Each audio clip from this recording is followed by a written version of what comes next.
Hello, I'm Zaraganat, and welcome to my studio. Good evening, and also welcome to the stream. Right, tonight we shall be doing some more of the Hearthstone card. Kind of obvious, I guess, if you know what Hearthstone cards are, and given that I'm in the Hearthstone category, you ought to know what Hearthstone cards are. So we're doing this one.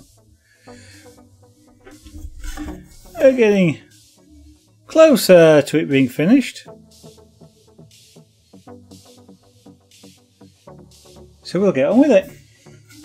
See how far we go. Right.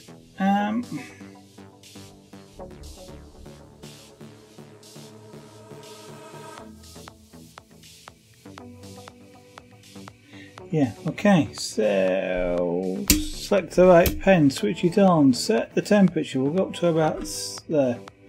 We won't turn it up to 11 just yet. And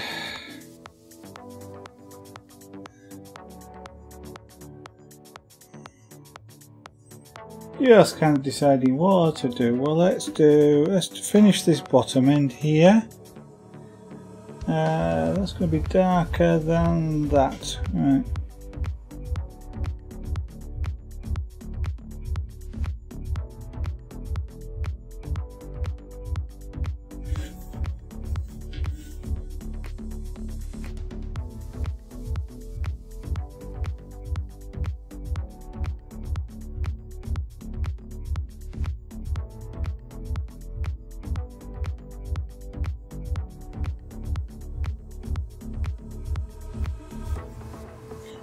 Oh, blimey.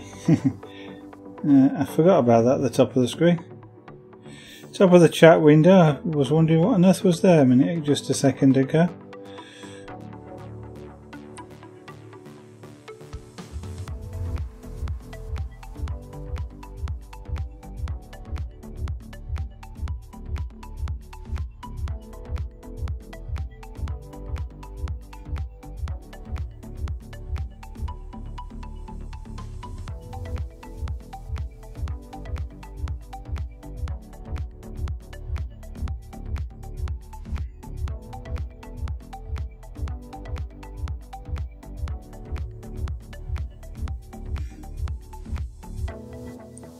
Make this half of the shield slightly darker.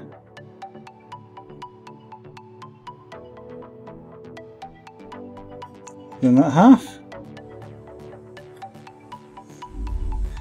And then we've got a nice lightish colour around the outside. So lightish.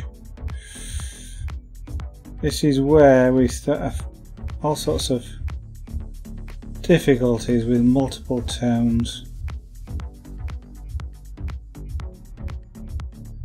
and making it visible. Actually, I can cheat.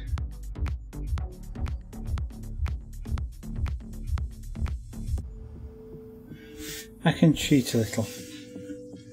I can cheat a little by putting a dark line around the outside of the shield, so we can make this nice and light.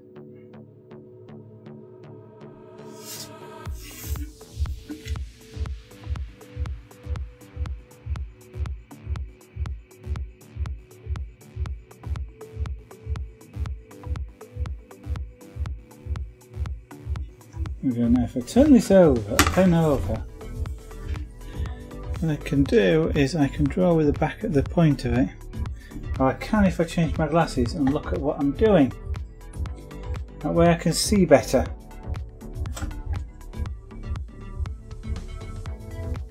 There we go, right. I can see sharper.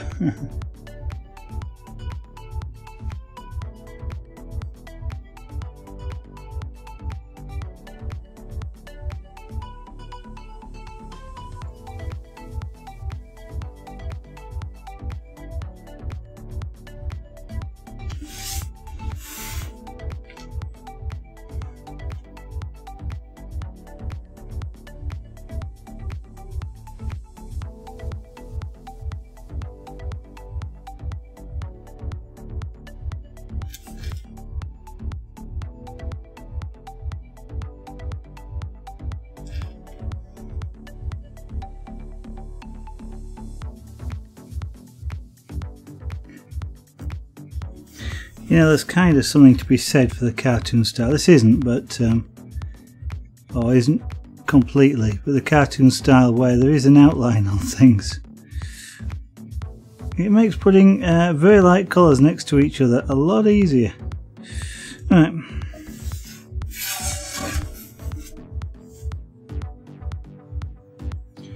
I'm going to do exactly the same on this edge here.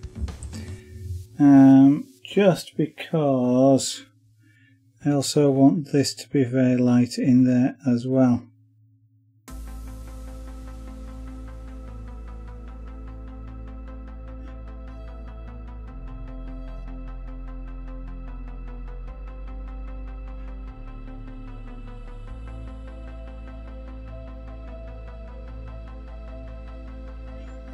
Now using this tool rather than the pen, because I can get a finer line with this tool. What we'll do is just make this disappear into that. The pen style tool is a rounded wire, and it's actually thicker than this is. This is kind of like a wire that's been seriously squashed.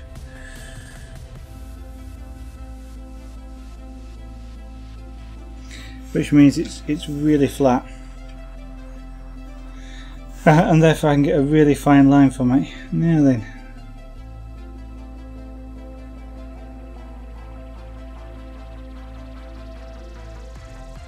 essentially all I'm doing here is just knocking the white off of it.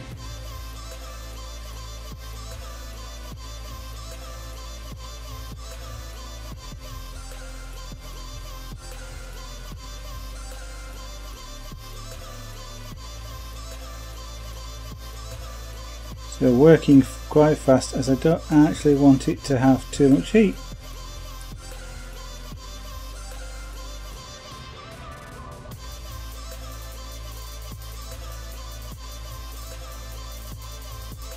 Now let's just fade this a little more, which we do by making it darker.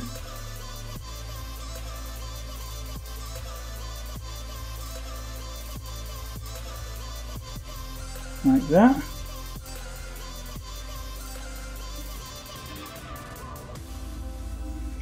And now do exactly the same up here.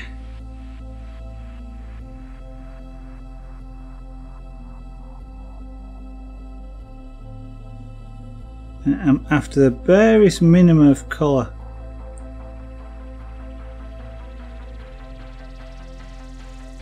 And that just stops it looking white.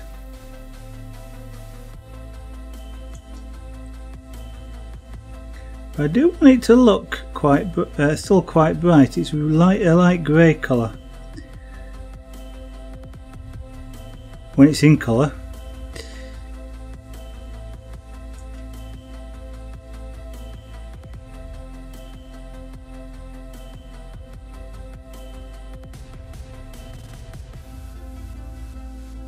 Now I may darken it a little bit, but we'll just see how it looks once I've done that.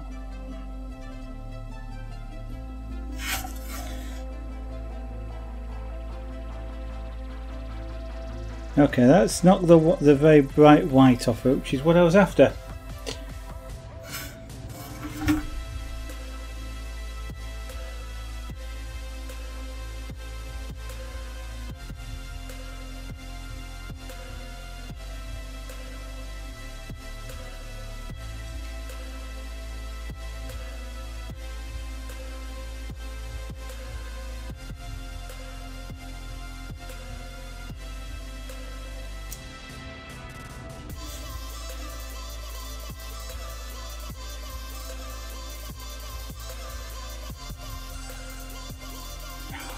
Bother. Hair. Get rid of that hair. It carbonises. It's not very pleasant in the smell, and it also carbonises, which creates a scratchy bottom on the tool. Right.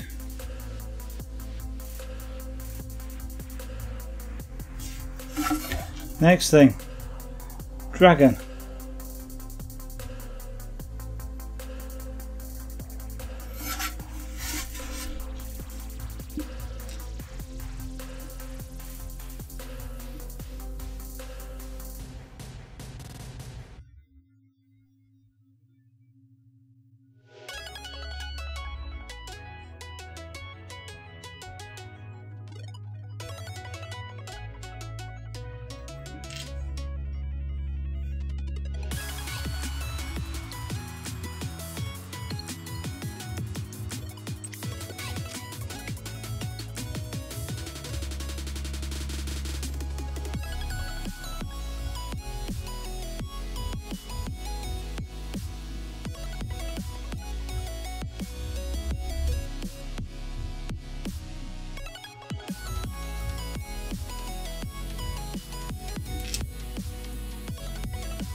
Ow.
Ah dear, dropping things.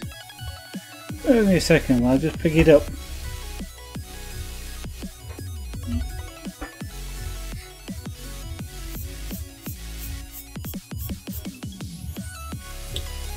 Where that black line's come from? Where's my eraser? There it is.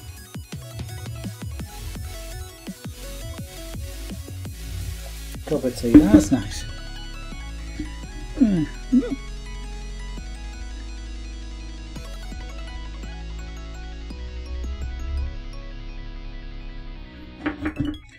That mark came there from somewhere here as well.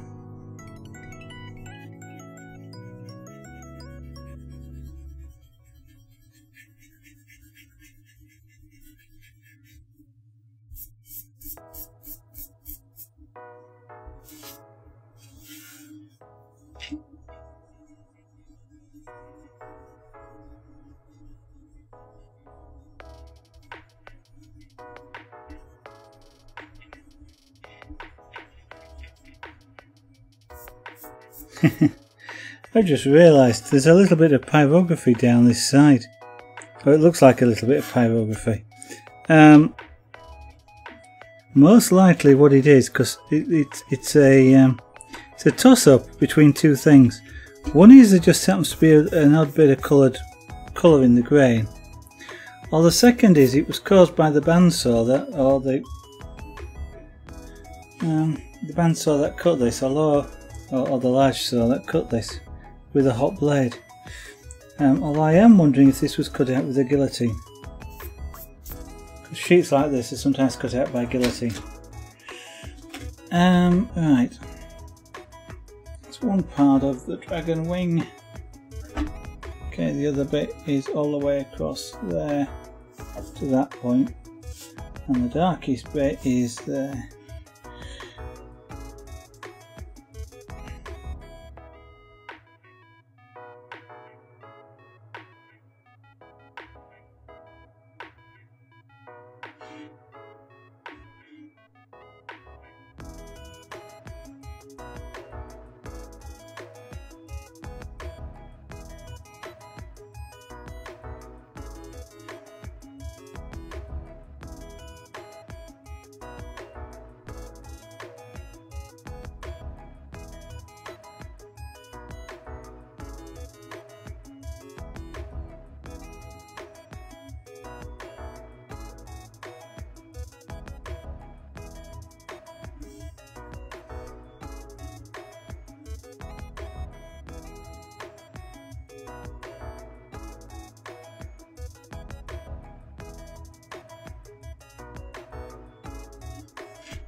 need you alone. Heart was breaking, love I was taking. I wanted to know. Got the feeling that love was on the outside. You want me to find. Got me thinking love isn't the answer. Well, no time. I think about The pen stays, relatively speaking, quite cool. Your fingers don't always. And because of the heat rising off the end, it usually rises up past you, where your thumb is as you hold this pen. So you're holding it like a pencil. So if you imagine how you hold a pen or a pencil, and then you've got the heat of like a candle flame, which is coming up right where your thumb is or where your finger is. And you can generally only stand it for so long. That's why I'm holding this a little bit awkwardly, just because it keeps my thumb out of the way.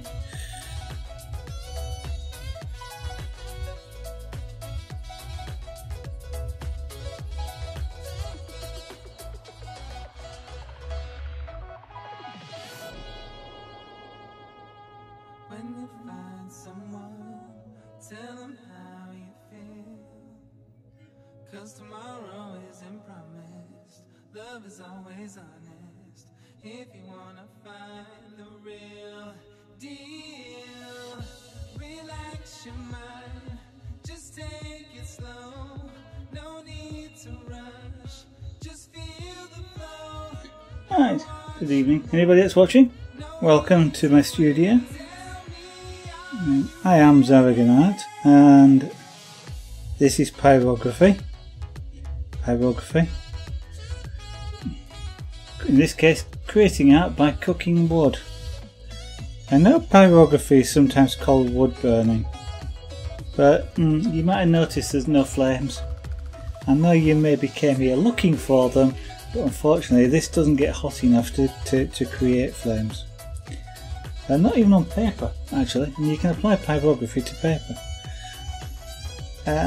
So what's actually happening here is I'm kind of doing the same as a toaster would. If you make toast, it does exactly the same thing. You apply heat and your toast goes brown. And the more heat you apply, the browner it gets. And that's what I'm doing here with this tool. Is making toast. Making toast out of wood. So the more heat I'm applying, the darker it's getting. You could almost say I'm painting with heat, but take your pick.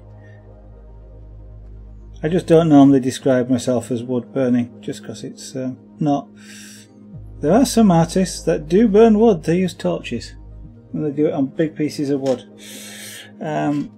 Not going to be doing that, I'm afraid. Well, I'm not afraid, I'm just not going to be doing it. I am not afraid of doing it. I just don't have a big enough piece of wood, and I don't really want to create a piece that big. I do have a torch, so that bit's covered, but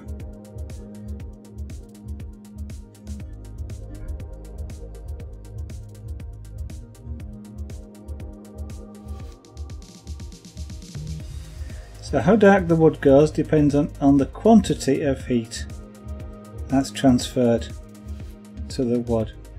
And I either do that by the actual temperature of the tool or by how long I leave it in one particular place. So if I don't change the temperature but I move faster, there's less heat transfer because it's in one place for less time. And the less heat, the lighter the colour.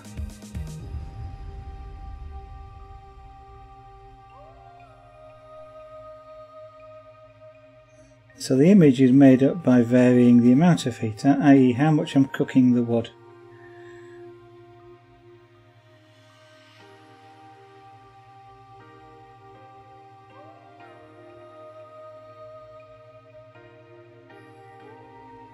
And there are various styles of pyrography. that can be done. I can broadly categorize them in three categories. There's pure black and white, there's cartoon style, and there's photorealistic style. And this is a photorealistic style. Now it doesn't mean it looks like a photograph, but what it does mean is that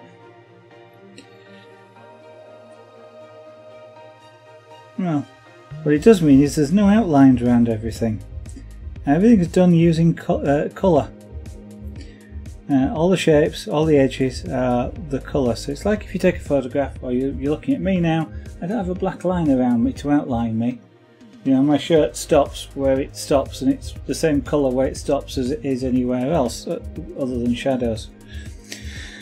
And that's what I mean by photorealistic. The cartoon style is that there's the black outline. Then you colour the middle in and shade it. Very similar, except there's a black outline around everything. And often that's they are often simpler designs. I won't necessarily say simple designs, but simpler designs. And then you've got the pure black and white, where it's a really hot to everything's black or it's white. You can create shades by cross-hatching or making thick lines and thin lines next to each other, leaving space, that sort of thing. But essentially it's just two colours, black and white. And stamping comes into that as well, or branding, where you use particular shaped tools like a leaf shape or a diamond, that sort of thing.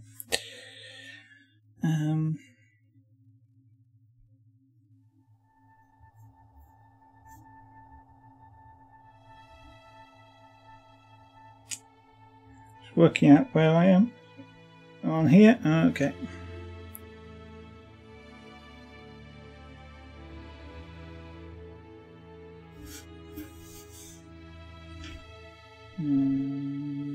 Yeah, that's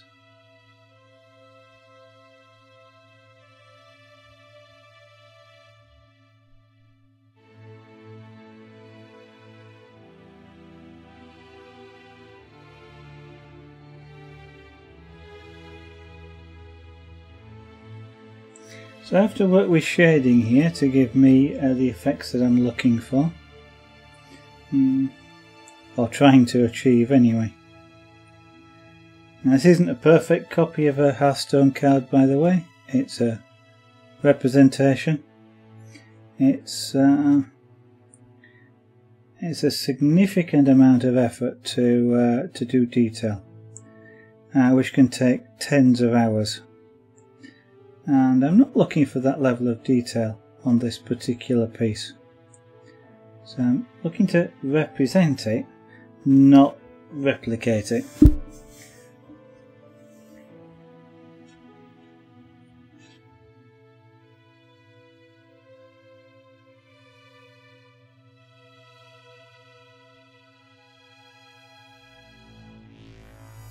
So you may see some differences to the actual card,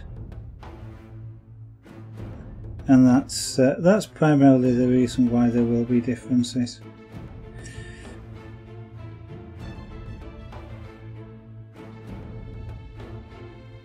And of course, the other thing I'm trying to balance here is the fact that I'm working with just brown as a single colour, and I don't actually have all the colours that are available to the artist of the card, like purples and blues and golds and greys and things like that.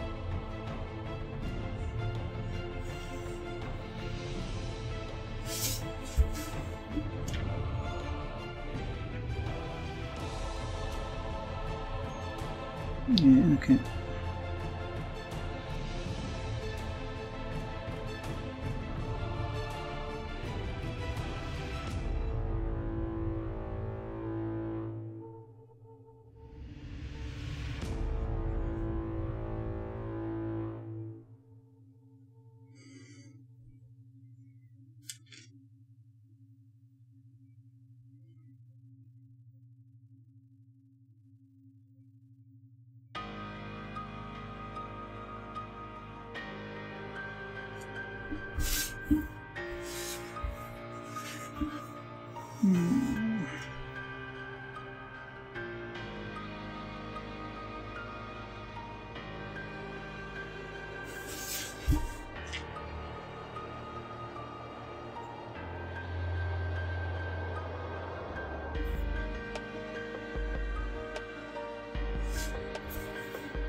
Spinning this around just because it makes it easier to get the right angles on things.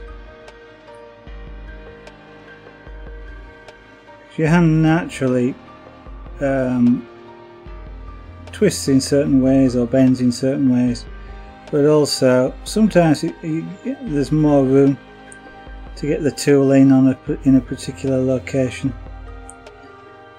Because of, if you turn it around, I can get in certain places easier. The thing I've got to watch is if I'm working with the tip like I am here, I don't touch the back of the tool down, because then I'll create marks where I don't want it. And the other thing is, if it gets close, it will also cook the wood. It's not in contact, but it will still transfer heat, and I will again get colouring where I don't want it. So I am being a little bit sort of, that's why you see me spin this round a lot, is just to get get things in the right place and get access to the particular areas that I need to. Okay, so we've got. Hopefully, I'm keeping this on camera.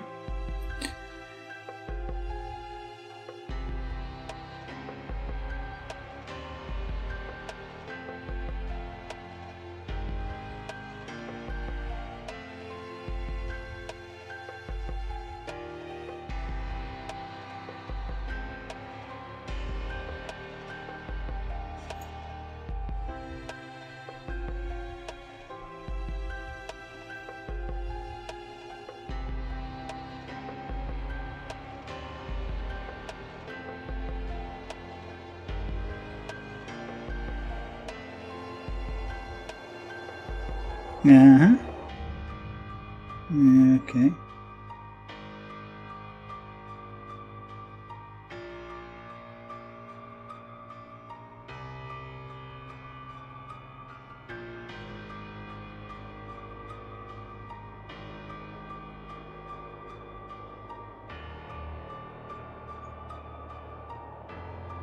So the one nice thing, I guess, about cooking wood, like cooking toast, is if it's not quite brown enough, you can always go back and apply some more heat, which is what I'm going to be doing here.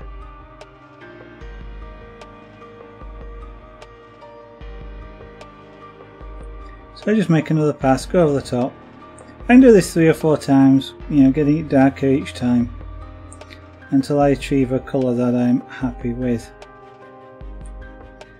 Can't do the reverse though. Pyrography is kind of a one-shot. Once you put heat down, that heat is down. You can't erase it. There's no sort of undo or let's just freeze the wood bit to remove it. It's there. It's there virtually forever. Any techniques which you might use to erase it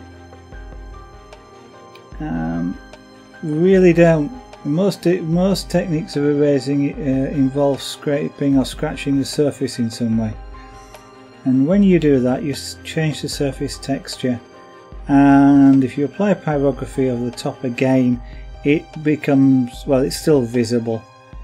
The change in texture stands out, and you can spot it quite easily. So you have to think in terms of pyrography being right first time. Well, having said which, you don't always get it right first time, so how do you fix it? Well, you cheat. You hide it. There are various ways of hiding things. Some of the best ways of hiding things are in plain sight, as in you ignore the mistake. Not everybody can see them. And as point of illustration, there is a mistake on this particular card, but I don't think anybody spotted it yet. And it's quite a large mistake, relatively speaking, and I've kind of ignored it or hidden it slightly. Hidden it by changing some things around it so that it's not as visible.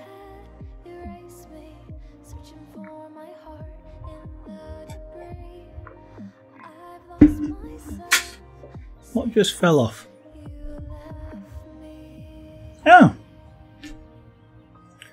Quite know why that fell off, but excuse me while I just pick it up.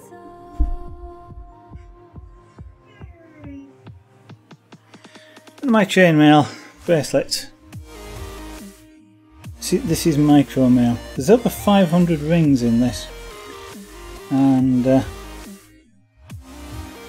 took quite a bit of time to do, but it's a lovely piece of jewellery, is that? Anyway, this is pyrography, not chainmail tonight. Right, so I'm working on this dragon.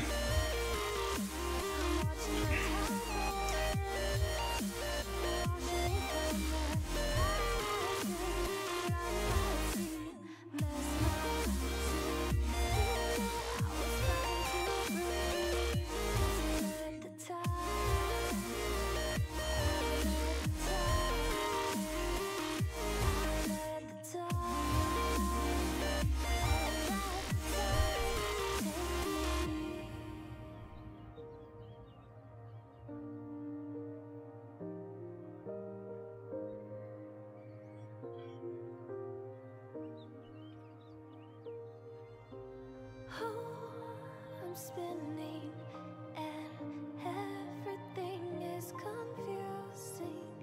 I can't seem to slow my mind down. Is it you, is it me, is it us, is it lost, is That wants some more colouring on it, but we'll work on it. I can't figure it out. When did you turn your head? It always me, searching for my heart. Fluffy edge around here. Do we get what is it? That's there. So around about here. Yeah, we've got the. I've lost myself.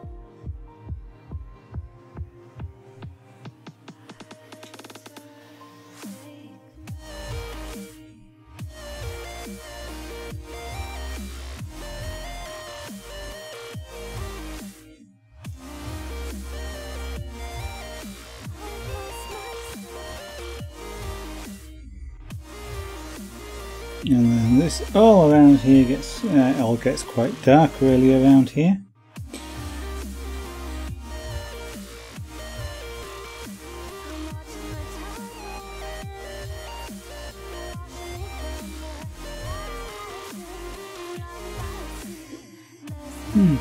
These are kind of outlined. Alright, I don't mind outlining.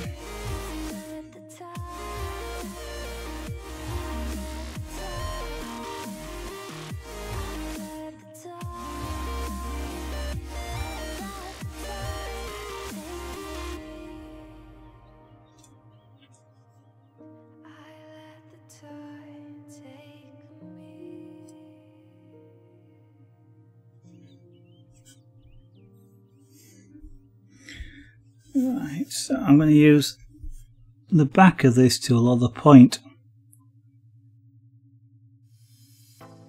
Now, you don't normally use a shader in this way, but one of the nice features that it has, a shader, is that usually it's a squashed piece of, well, it's a wire that's been flattened, squashed basically.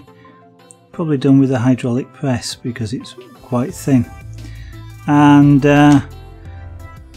it's quite thin, which means that when you turn it over like this and just use the point, you get hair fine lines, and a lining tool generally uses a piece of wire which hasn't been squashed, and therefore it's thicker, so you don't get as fine a line.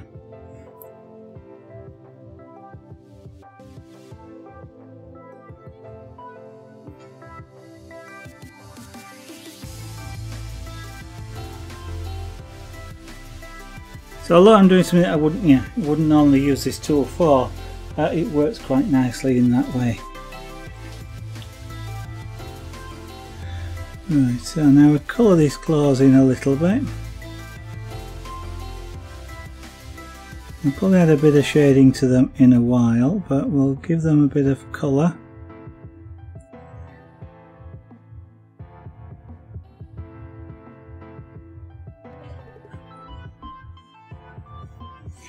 Which then helps us work out and apply colour in the rest of the image around here. Yeah.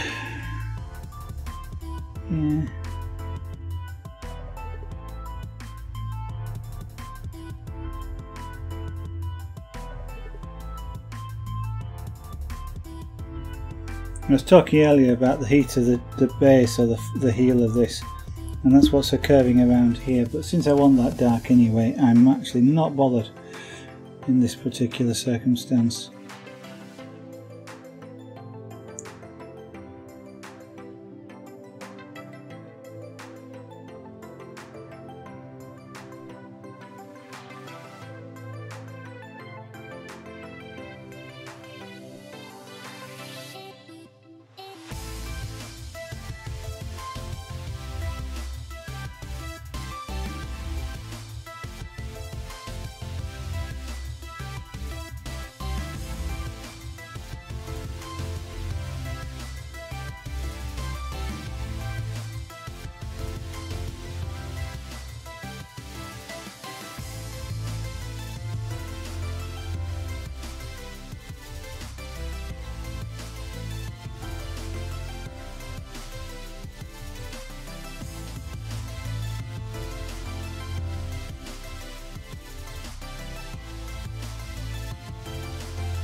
Now some of this wants to be darker. I mean it's way too light, but the way in which I'm working here is to first of all establish where things are, block some colours in, and then come back and recolour it if I need to do so, and some areas I'll need to do so.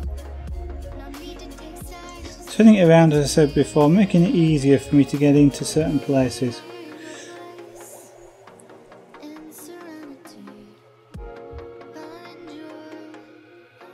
In some ways I'm sort of sketching with the heat a little bit here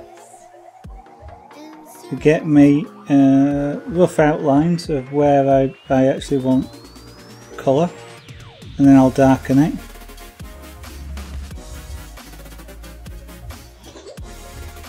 I can kind of use this like a scrub pencil. I can sort of just keep scrubbing backwards and forwards. If I do it too fast, however, it takes a long time to colour, just because I'm only applying a small amount of heat to any particular area at any particular time. But it can also be really good to create smooth colouring without any light or darker patches. So fairly consistent colouring across the whole thing.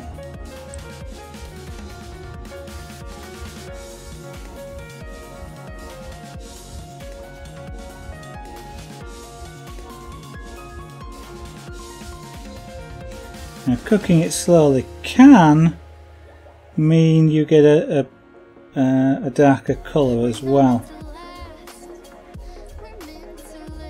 because the colouring goes slightly deeper. If you apply real heat, really a lot of heat right in one place very quickly, the top surface colours and sometimes carbonises, but the heat doesn't get down as far into the lower layers of the wood, so they don't colour. I don't colour as much, which means that it's very slightly translucent, so the deeper the colouring goes, the darker it kind of looks. So it's often better to apply the heat slowly to get a better depth of colour.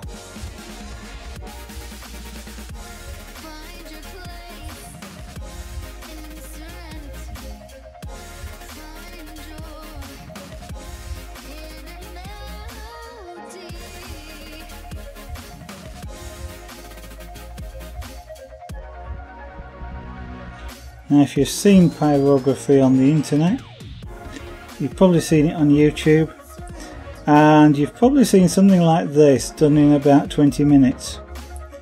And if you have and didn't realise it, you were watching a time lapse. You weren't watching real time.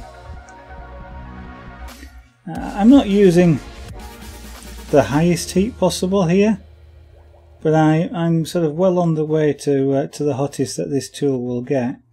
As you can see, it's not instantaneously going brown, and it's so if you see this sort of thing where it sort of goes almost black straight across, they're very likely doing it in time lapse and working a lot slower than it looks. Not saying it isn't possible, but it is most likely that that's what's happening.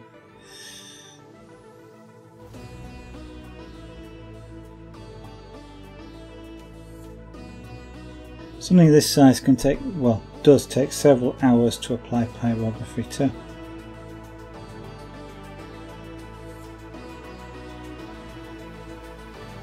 I want that to be a bit darker. We'll come back to that in a minute. So next bit is going to be it's that sort of thing, is it? Right, okay. So I'm using a reference picture. It makes it easier to see where I need to go. It's not a direct copy though of the reference. As you can see, I'm doing this, I'm working to guidelines, but I'm doing it freehand, and the guidelines just give me sort of rough locations for things. They don't give me the exact positioning of anything really.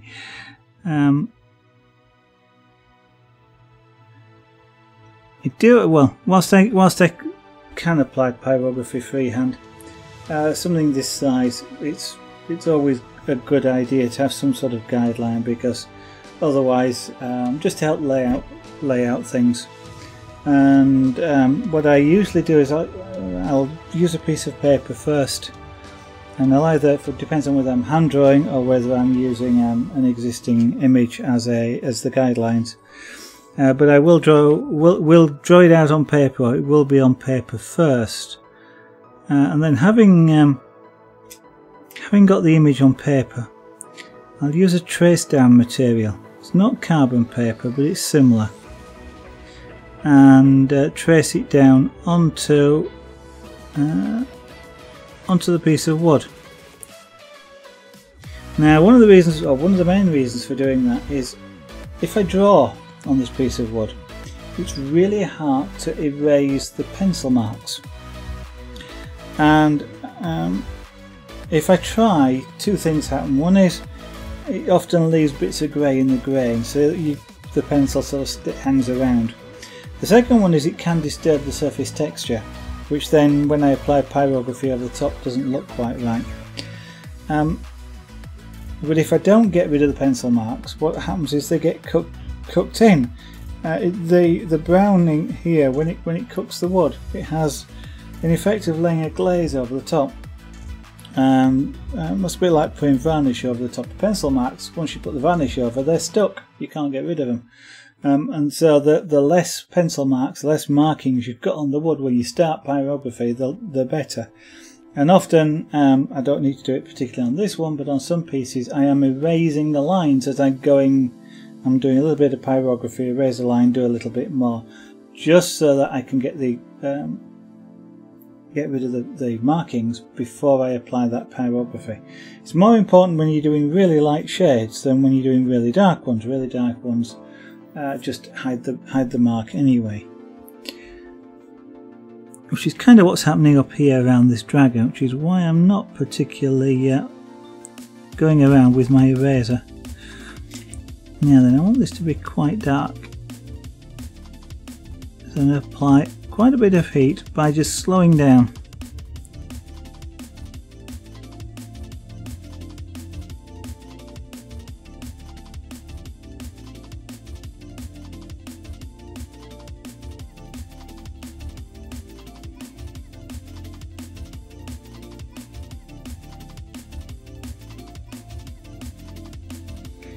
Now one thing for some reason with pyrography, well, I was about to say for some reason with pyrography, I end up focusing rather intently on it. And sometimes I even forget I'm broadcasting. So I will tend to stop talking. But what's that, the reason for that is I am concentrating quite a bit. But the other thing is, as I mentioned, there's no undo. Which means that if I make a mistake, it's there permanently. I have to disguise it. And if I'm talking and not watching what I'm doing, and I slip, I get a mark where I didn't want that mark, and then yeah, it's not always a good result.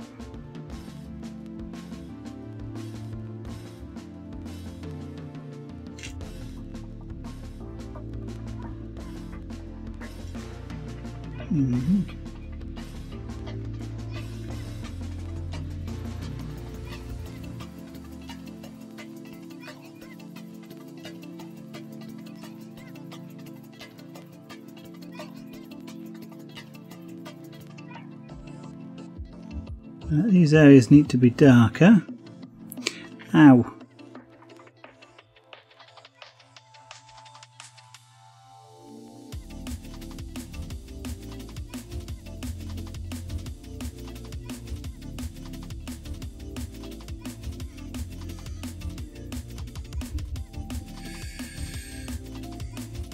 The pen itself is cool.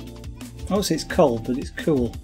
But when you hold it like that, there's heat on the tip, and it's coming. Hot air is coming up, and it rises over your finger or thumb, depending on where you're holding the pen, and it gets hotter and hotter and hotter, to the point where you go, "Ow!" Not actually burnt myself; it's just got really uncomfortable. And, if anybody's ever held a finger over a candle flame or a hand over a candle flame, it's that same sort of thing. You don't actually burn yourself, but because you stop before you actually get that far, but it kind of stings while you're doing it.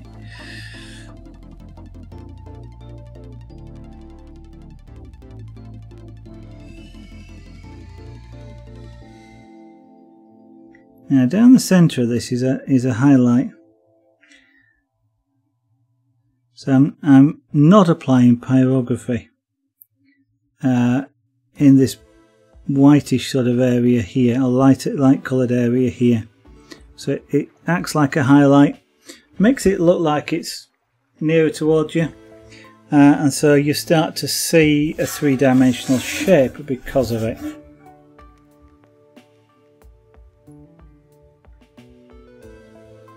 I'll say a start. I'm not sure it's working so well on this particular. There's quite a lot going on, and sometimes that distracts from the three-dimensionality that you might normally see.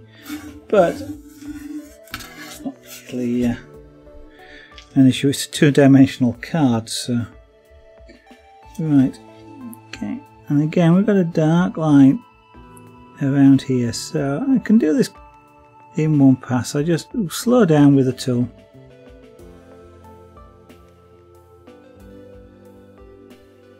Apply quite a bit of heat and cook the wood quite a bit.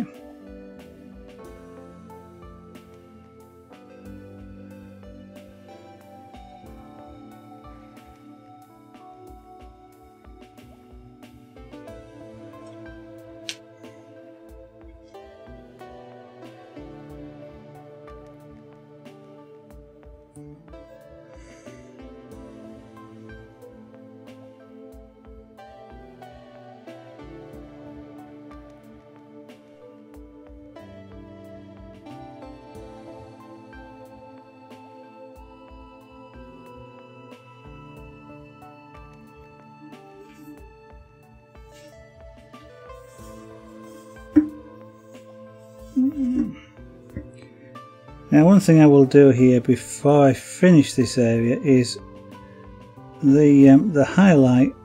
I may well just make it less white, just because when it looks too white, it actually jumps out at you.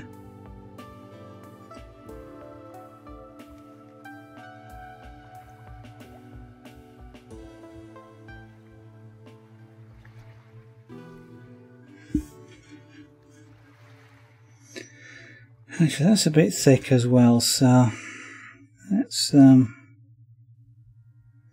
by saying thick there, the highlight's a little bit wider than it should be. It should be quite a thinnish sort of line.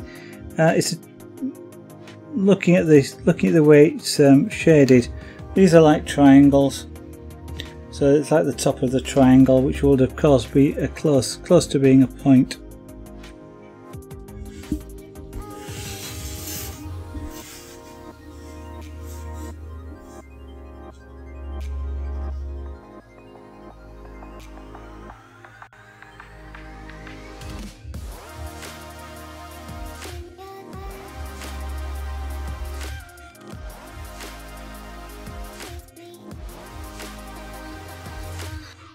Yeah, that doesn't look too bad. And then we do have an almost white area here, so I'm going to leave that as it is. That's sort of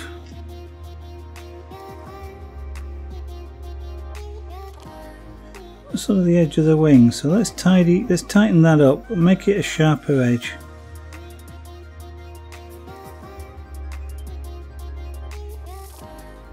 I left it as kind of a fuzzy edge, but looking at the picture, it's kind of like the edge of the wing, so let's make that. That looks okay. The rest of the dragon really is kind of just grey.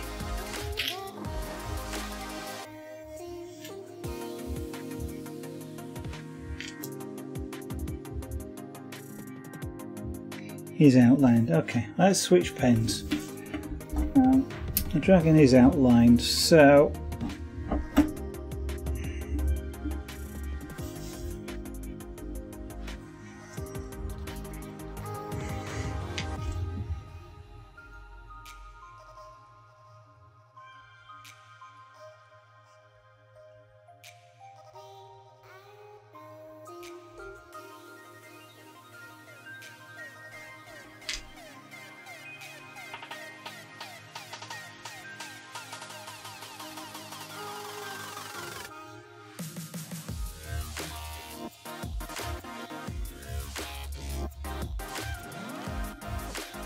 we'll match this with some shading just to widen these lines here a little bit.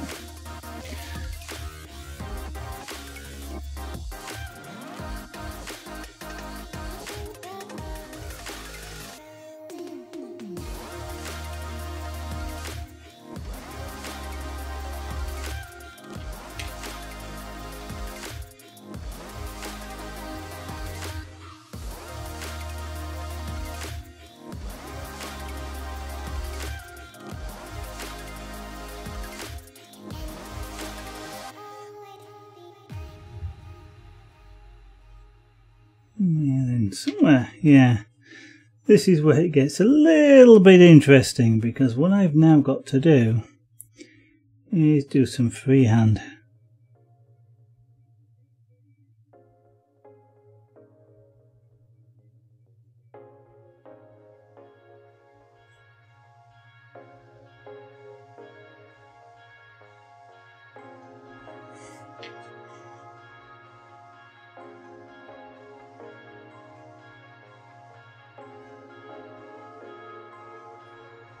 Always fun when you're trying to freehand something like this, where you've got to match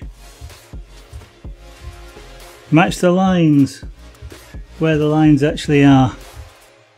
So in doing this curve, I've got to match precisely that line that's there. And that's just experience of doing it more than anything.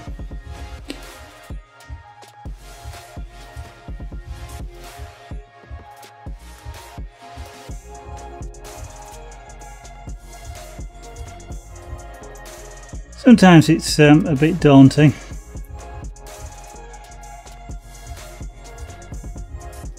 Yesterday I was doing a memorial, well, a remembrance piece with quite a bit of writing on it, and with that you've got a line. Everything's a bit lined up, and that in itself is quite a nerve-wracking in some ways sort of piece to do, especially with a lot of writing.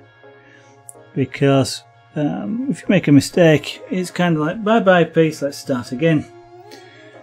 Which you know, if you spent several hours on it, it's not really something you want to do. Yeah, then so we've got these eyes, so we've got an eye somewhere around here, which is kind of closed. How does it look on there? It's sort of semicircular, so let's just do it semicircular. Quite deep like that. Now I can turn that down a little bit, and we'll just continue this line here.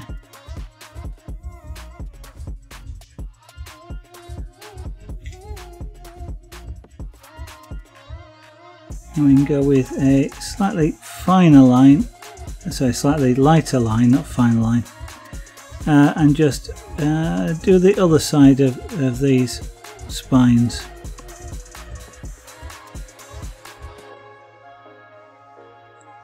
Because they're a bit lighter than the upper one. Okay, that looks good. So we'll now switch pens back to the shader and carry on from there. I think what I'll do here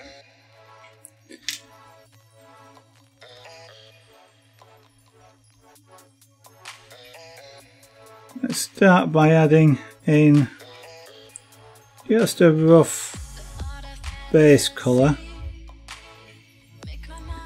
and then we'll go back and shade.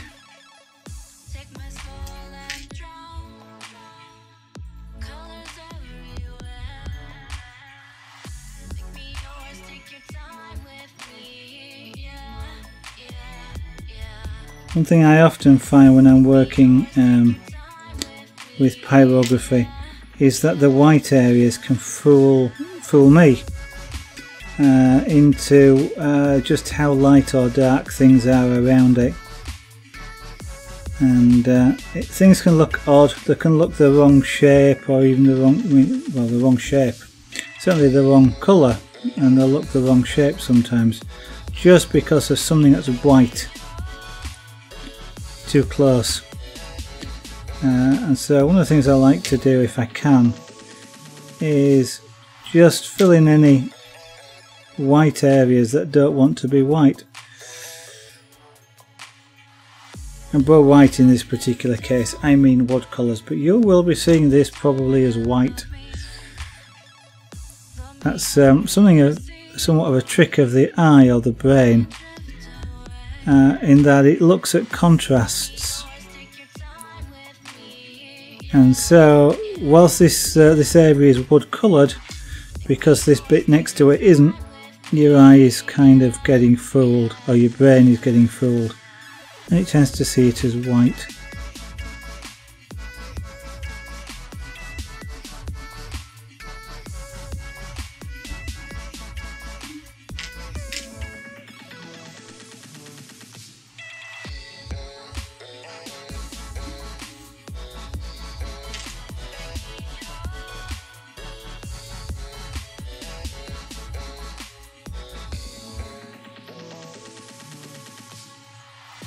Now this area of the body is a lightish grey, well, darkish grey, so we'll colour this down a bit.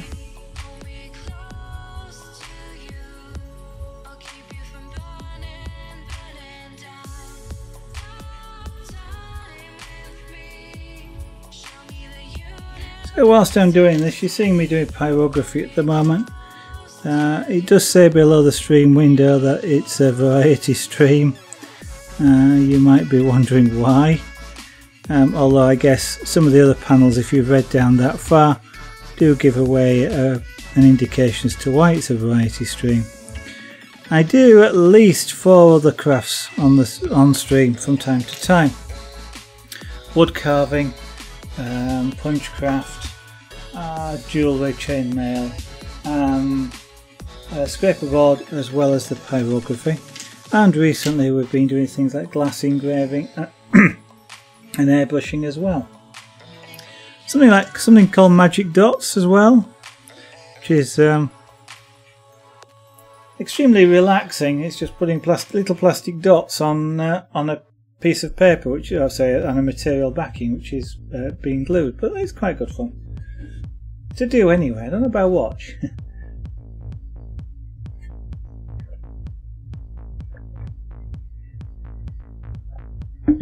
Now then, this I'm running a fan here. The fan that you can see there is a computer fan. It's actually spinning and it's drawing air, because when you cook, and when you cook wood especially, what you get is you get a vapour which comes off of it, which is some of it is water vapour, some of it is sort of the oils and the sap which is being vaporised. It can get quite I don't know about acidic, but acrid, and that fan is not running too fast, because what I don't want it to do is cool the tip off. So it's only drawing most of the vapour away and blowing it away from me, but some of it is still making its way up, and because of the way convection air works, it makes its way towards me and into my eyes. So sometimes I can only do this for so long, and it is starting to affect my eyes now. I can normally go for a couple of hours, but my eyes are quite tired today. I was doing quite a bit of pyrography last night, and they've not quite recovered.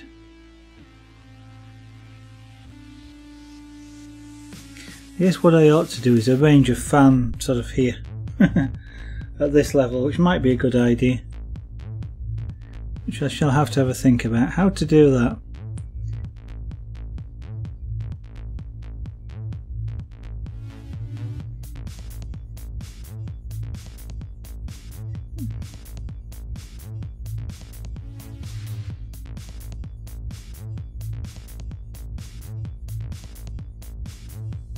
Now standing to shading. Pyrography doesn't have to be done in one pass. You don't have to sort of make it the right colour straight away. You can go back multiple times, getting it darker every time. Can't make it lighter, but you can make it darker. And it's a bit like cooking toast. If it's not quite dark enough for what you like, you know, not quite brown enough, put it back in the toaster. And it goes a bit browner, you know, give it another 10 seconds or whatever. And this is kind of the same. It's not quite dark enough for what I want, it goes back under the heat.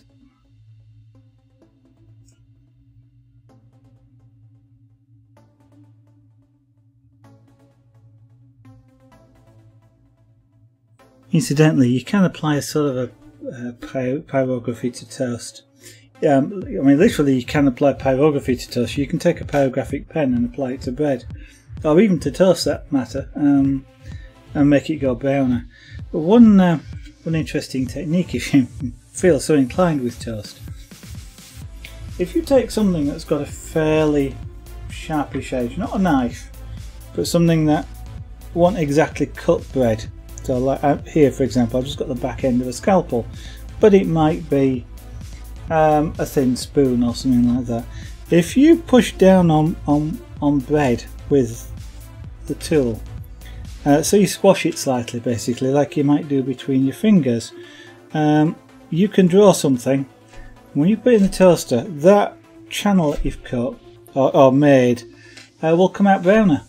So you can write on your toast, or Z, A for Zaragan out, if you want, monogram your toast, or say happy birthday, something like that. It's an interesting sort of thing. You can actually buy professional sort of markers, so it might be like a heart shape. It's a bit like a cookie cutter, but it's not as sharp, and it's usually not as deep. It's sort of like a plastic with a raised line on it, almost, just enough to squash it. Incidentally, you can use a cookie cutter often if you turn it upside down and use the top and press it into the bread, not so it cuts through, but it just flattens it a bit. There you go, surprise somebody one day with some monogrammed toast.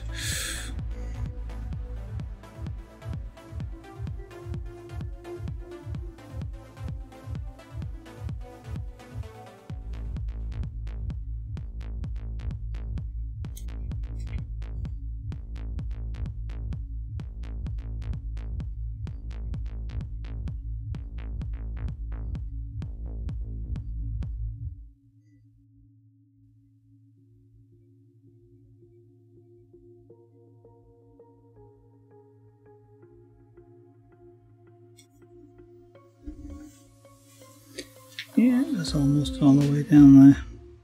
Wanna feel how fast my heart would beat if you were close. And yeah. I wanna show you, wanna let you loose inside my brain to see if you'd run or stay. Danger's waiting for you. Danger's waiting for you, my love. Danger's waiting for you.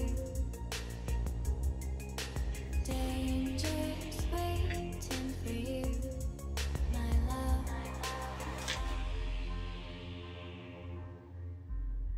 My love.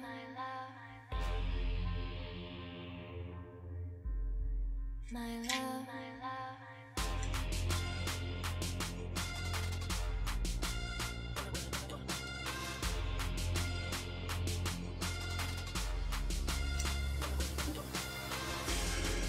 Yeah.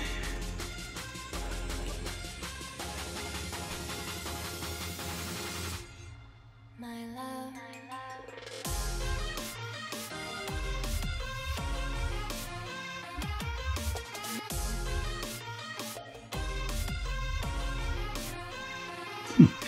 I forgot to put colour on the bottom jaw. There we go.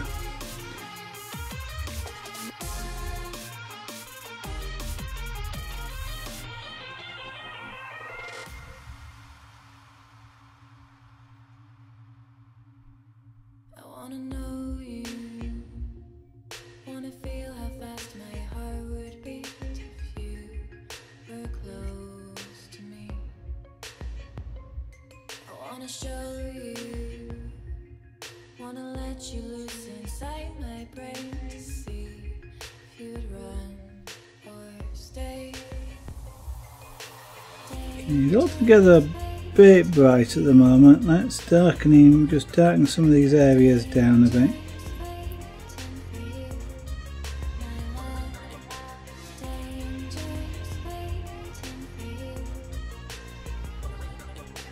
Danger's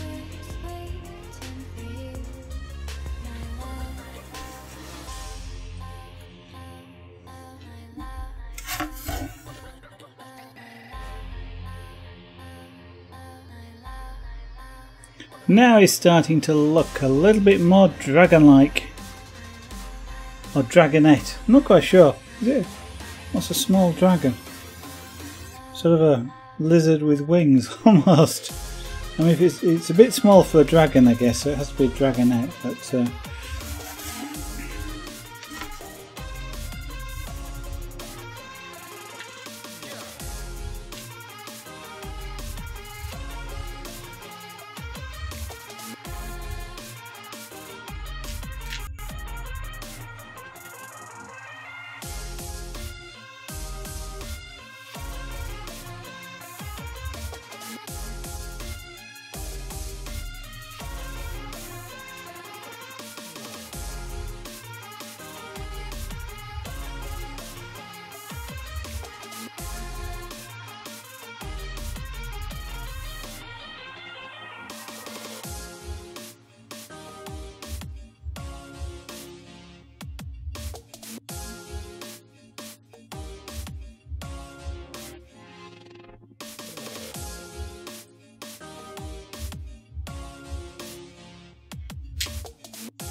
let's colour this bit of the body.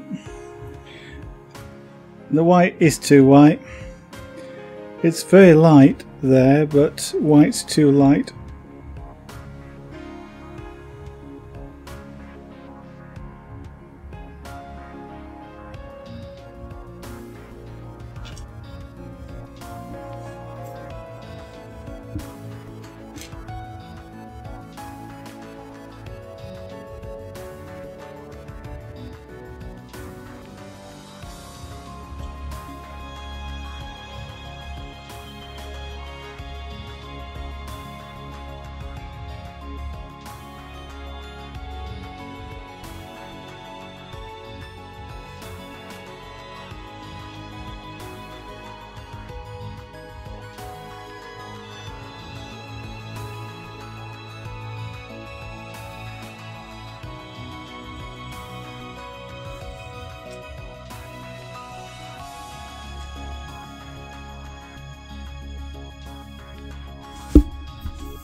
Sorry about that.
Now that colouring there wants to be wider and probably slightly darker, so let's make it slightly darker. And across here.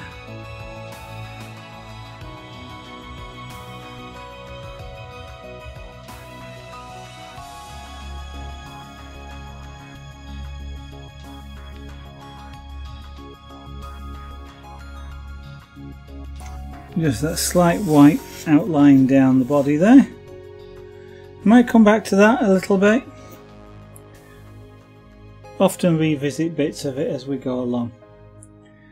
Okay, so this is kind of a bluey grey sky background sort of colour. All I'm going to do here is just knock the white colouring off. Just apply a small amount of heat, very quick bit of pyrography. So it colours a little bit, but it's quite a subtle colour. And I'm not fantastically bothered about it being even. I just want some colouring in there. If it's sort of a bit uneven, that just adds a little bit more to the interest. Knocks the white colouring off of it. And you don't see it standing out quite so much. Yeah, I do the same here. That may mean I recolour some of this, but that's just how it goes.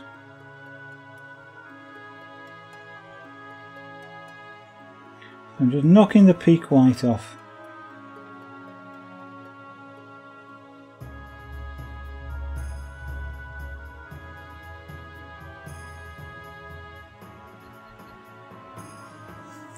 Already done this side. I've got a little bit of work on the frame to do there. Yeah, it's white at the moment. Let's make it sort of an intermediate colour. Judging by where the light's coming from, that's going to be lighter.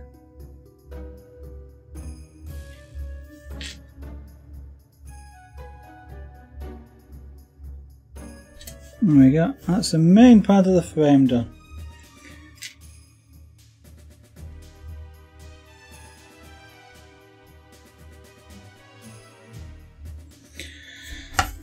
So next bit is going to be the main bit in here.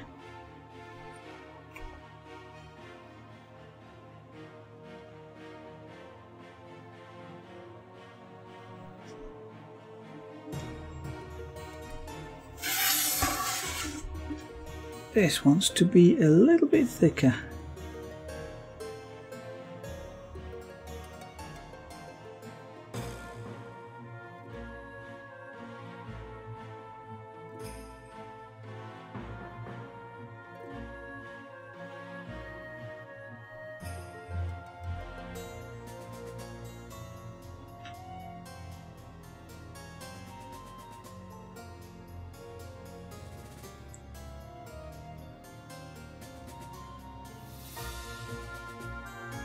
So slightly offline the other night when I did it. In fact, it probably wants to be a little bit thicker still.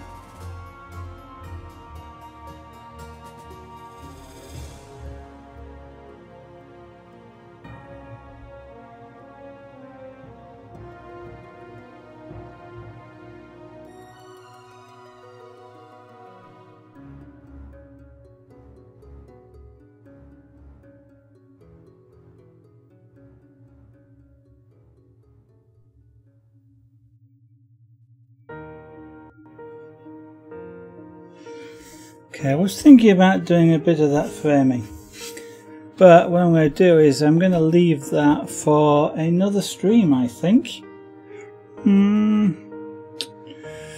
Although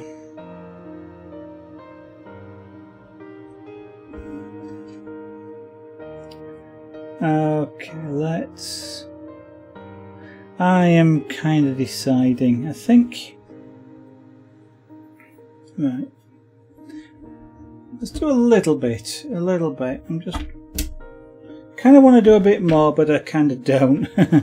So what I'm going to do is come down here with this.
Okay, so that's kind of an edge sort of marker around there.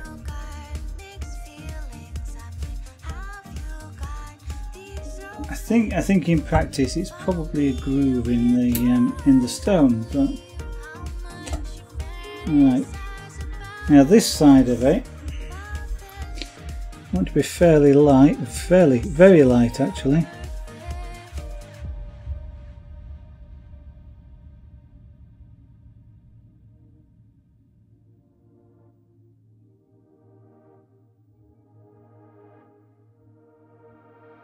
And then I'll shade some areas of it again.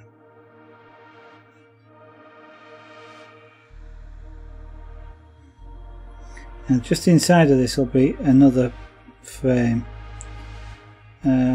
which will be darker, so we'll have a contrast with this.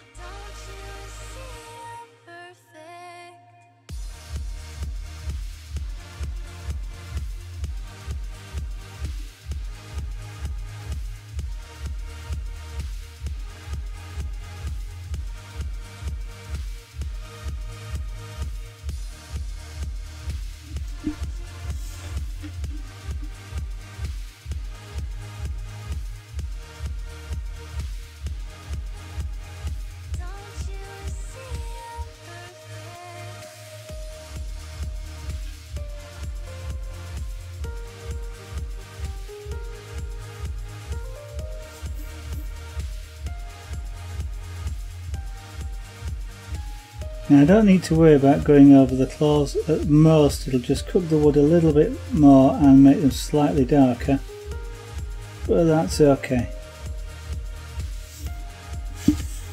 So that's that. Now we've got an inner frame, which is a bit of fun.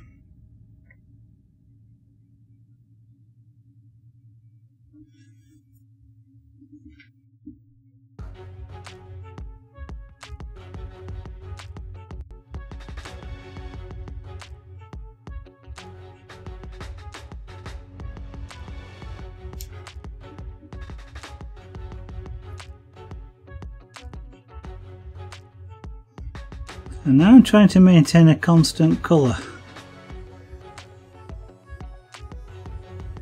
which is actually a bit easier than trying to make it a really light colour.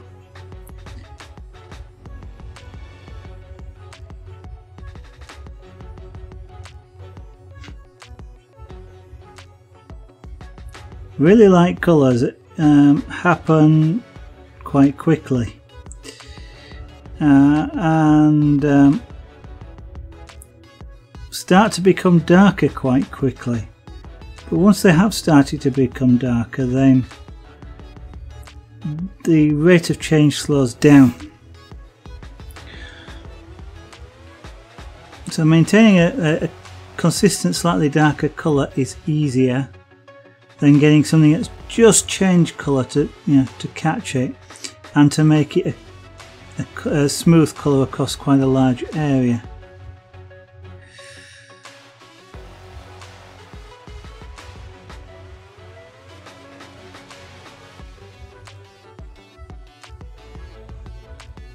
Now I've got a pencil line sort of now trapped in this pyrography here, but since I'm actually going to be applying a dark edge around there, that doesn't bother me. In fact, I'm going to do it now. So from here we actually apply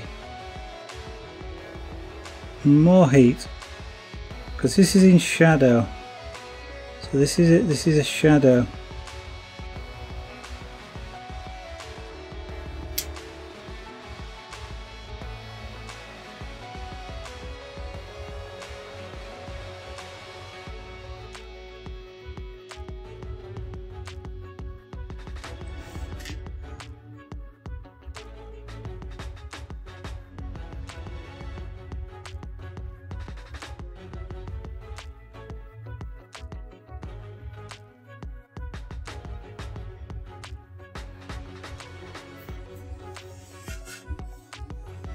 Now coming down this side is the same thing, but it's thinner.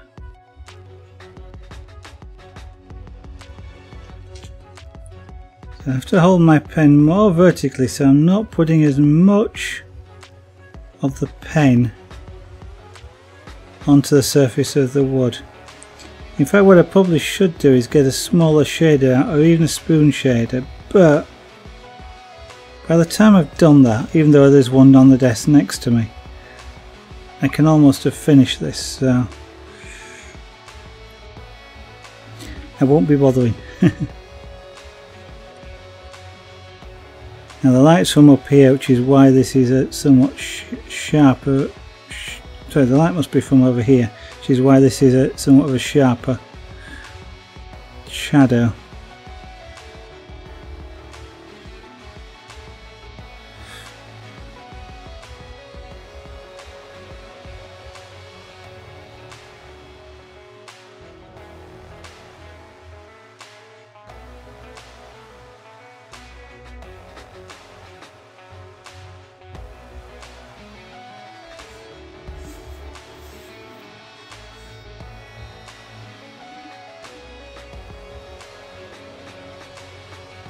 I need this a little bit darker because I'm then going to apply a goldenish sort of colour around it, and I want this to stand out.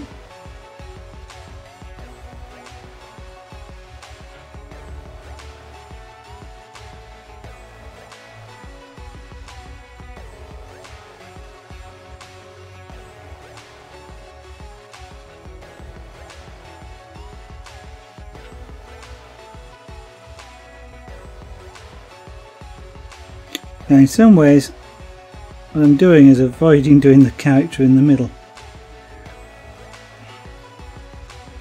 I'm going to do it at some point and I'm kind of just working my way in, but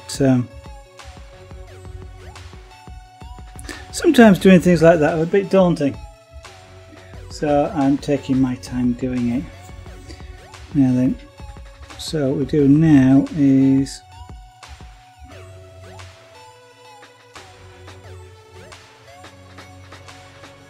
fill in the rest of this area.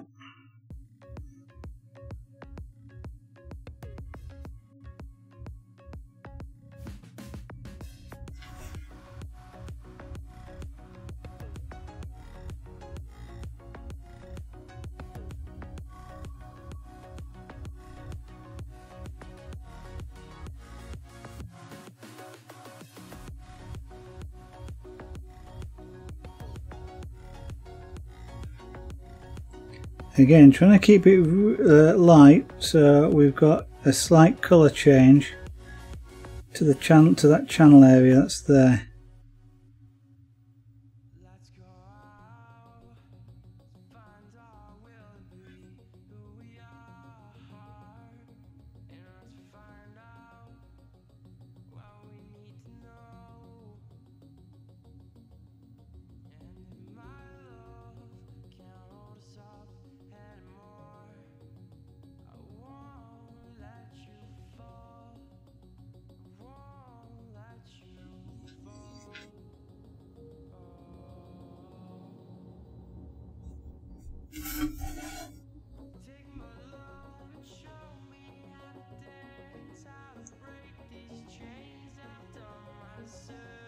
That's working okay.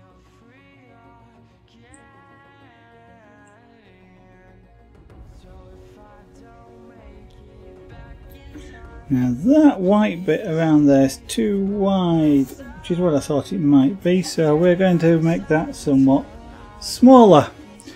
We do that in this area here by darkening it down into this sort of shadow colour. Now at the moment the white area is actually too white, but we will just apply a little bit of colour afterwards just to knock that back, so it still looks like a highlight, but it's it won't look white.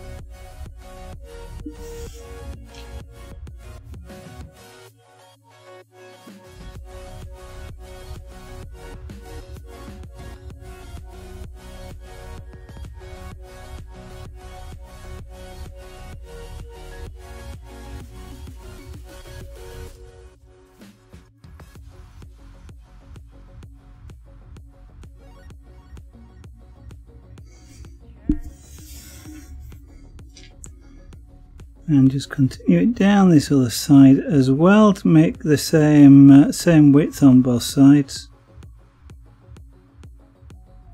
This one's closer, so there's not as much work to do on this bit here.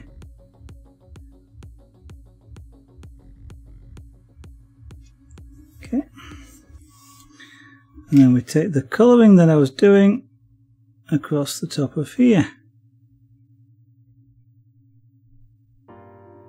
And down the other side.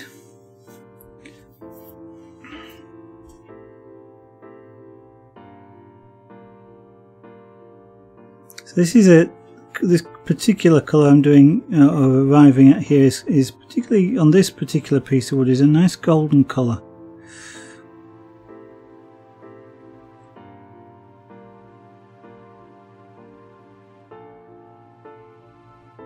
Sometimes with some different woods you get a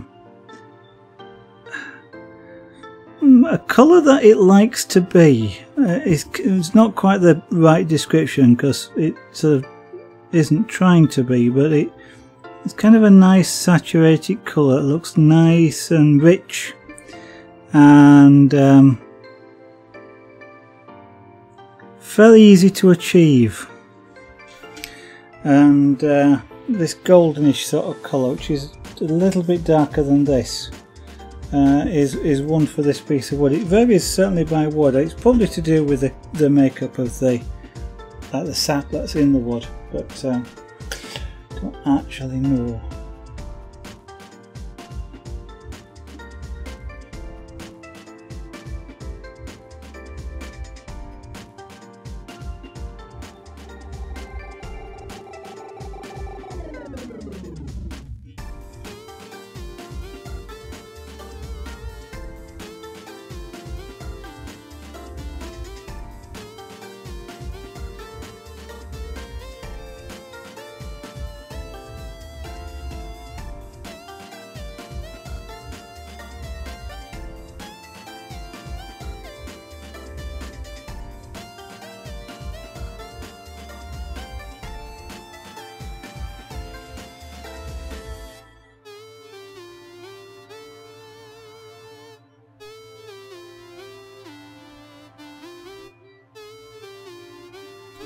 Right, now to knock the white back, and we have the frame essentially done. Might come back and revisit it a little bit later on if it just feel it needs a little bit more.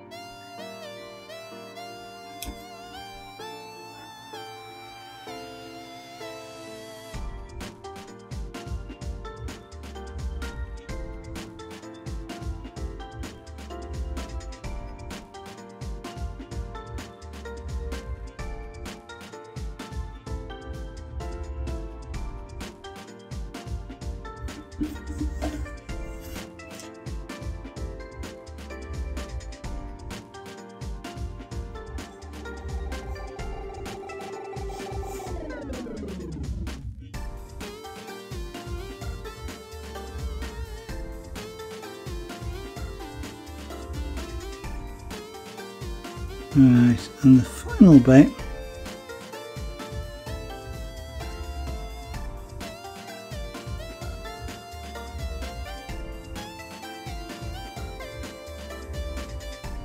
is the frame edge.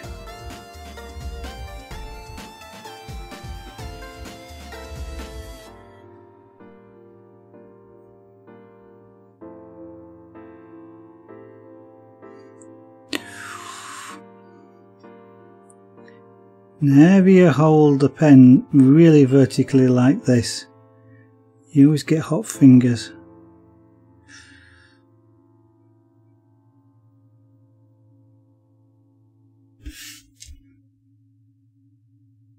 So I'm holding the pen very slightly sideways so that I get a thicker line. This tool can actually produce hair thin lines. And I'm not after a hair thin line here, I want something slightly thicker, so by turning it very slightly sidewards I get a thicker line.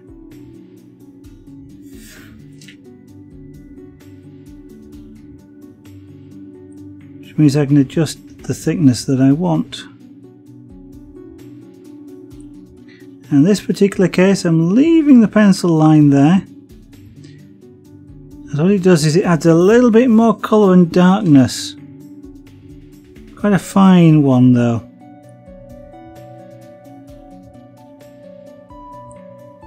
Which works quite nicely just under the arch there.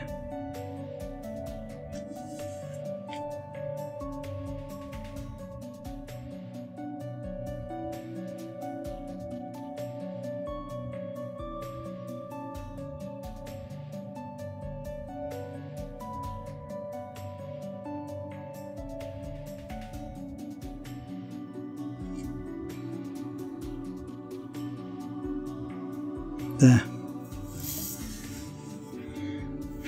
Right. Unfortunately, that'll be it for tonight. We're now what, 9:20. Not be quite streaming 2 hours, but it's I need to give my eyes a bit of a rest. They are quite tired, and there's a little bit of the vapour that comes off is a little bit acrid. Most of it's being sucked that way through a fan that's spinning at the moment. It's spinning relatively slowly, but it's enough to create just a draft across, which pulls most of the vapour through it, but not enough to actually cool the tip down, which would then make it variable temperature, which means it's not quite as consistent when you're trying to do pyrography. Crafty SysMD, I didn't know you were there. Thank you for dropping in again, that's very kind of you. Nice to see you again. Should have said hello, but looking in the background, that's not a problem. So what I'm going to do is I will continue with this tomorrow. I've got kind of no choice but to then start on the centre image now. It's kind of, that's it. I could do the dual, I guess, and I might do that if I want to procrastinate a little bit, but I've got to do the central image now. The important bit always is a bit daunting to do, and it's a toss of a coin whether you do it first so that if you mess up you don't have the rest of the image to do again, or you do it last because you've got more incentive not to mess it up. I don't know which is the best. I have a tendency to leave them to last, or I just start in one corner and just keep moving across the image. I'm actually quite pleased with the way that's looking. I'm not sure quite how it looks on camera. Camera's not picking up quite as much of the contrast as I'm seeing here, and shading. I must do a bit of shading around there. But it's not looking too bad at all, isn't that? I'm quite pleased with that. I've got to do some shading on this band as well, because of the various shadows. I mean, the shadows underneath the claws here, for example, and the foot. So there's a bit to do. There's still a little bit to do on that. Whether we'll finish this tomorrow night, not sure. It could go really fast, or it could go quite slow. There's quite a bit of detail. It's not finicky detail, not very fine detail, but there's quite a lot of detail in the main image. But so if you'd like to come back tomorrow night, see what's going on, I will be starting somewhere between 7 PM and 8 PM UK time. That's Greenwich Mean Time at the moment, also known as similar to UTC. If you know it elsewhere in the world as UTC, they're effectively the same. And we'll go on for probably at least an hour to 2 hours, finishing sometime after 9 PM UK time, depending on just things. So before I go, I am going to get my adverts in before Twitch does, since I don't get paid anything for the Twitch adverts. But mine are down here, the blue box, all the URLs. Zaragonart.com is my own website. It's work in progress. But there is the start of things like descriptions of what pyrography is, for example, and some of the pieces like Salute to Sunset, what it's about, why, some of the inspiration behind it. Hopefully it's an interesting read. Of course, you've got there on the bottom right the two social media sites, facebook.com/SargonArt, twitter.com/SargonArt, if you would like to follow me on either of those. Twitter, of course, I do tweet when I go live, tweet when I'm not going to go live if there's any reason, odd things like new videos going up on YouTube, and I have managed to stop it now, defaulting giving a tweet for every single video I upload, since I've got about 600 or 700 of them to upload. That's a little bit of a spammy sort of thing going on, especially when I'm doing 20 or 30 at a time. But so I've stopped it doing that, so it's not quite as prolific as it was. One of these days I'll get some uploaded onto Instagram as well, but that's something in the future. Of course, the other thing that's there is sargonart.etsy.com, which is a shop. One of the things we do on the stream, of course, as I've mentioned before, is chainmail, jewellery, kumihimo, beading, these sorts of things. Some of those are available in the shop if you want to take a look. I think they make things like this and things like this. Not this, well, I will probably put this in, but things like these things, chainmail. Various metals as well, stainless steel, aluminium, bright aluminium, anodized aluminium. That's silver, sterling silver, but that's not for sale, I'm afraid. I'm not allowed to sell sterling silver. But there's colours there as well. You'll be able to see some of the colours on the site. Other metals, niobium, titanium, also available. So some really nice things. Great for Christmas presents. Coming up to Christmas, not that long ago, and they take a little bit of time to make. So if you'd like one, they're handmade by me on stream if you wish, and yeah, they take a little bit of time. So if you want them, get them in early, because Christmas post sometimes can be a real pain in the neck. Can't always guarantee delivery. And the final bit of the advert, top right, there's two buttons up there. I'm told there's two buttons up there. I can't see my own stream because I'm automatically subscribed to my own channel, so I can't see them. But there is the follow button if you'd like Twitch to notify you when I go live and to see me on your following page. And of course there's a subscription button. It'd be really fantastic if you'd consider subscribing. Don't have to, it's not mandatory. You can still watch. I'm quite happy for you to watch, talk, and anything else. But if you consider it, that would be absolutely fantastic. Proceeds go towards buying the tools, materials and things which go onto the stream. Buying wood, for example. Good quality wood fortunately isn't cheap, and for pyrography especially you need good quality wood. It's the same for carving. It's reasonably good quality wood, and wood costs money. As it kind of says, wood doesn't grow on trees. It is trees, but it doesn't grow on trees, so it's a little bit pricey to get hold of. And with that, I hope I will see you on the stream tomorrow, and bye for now.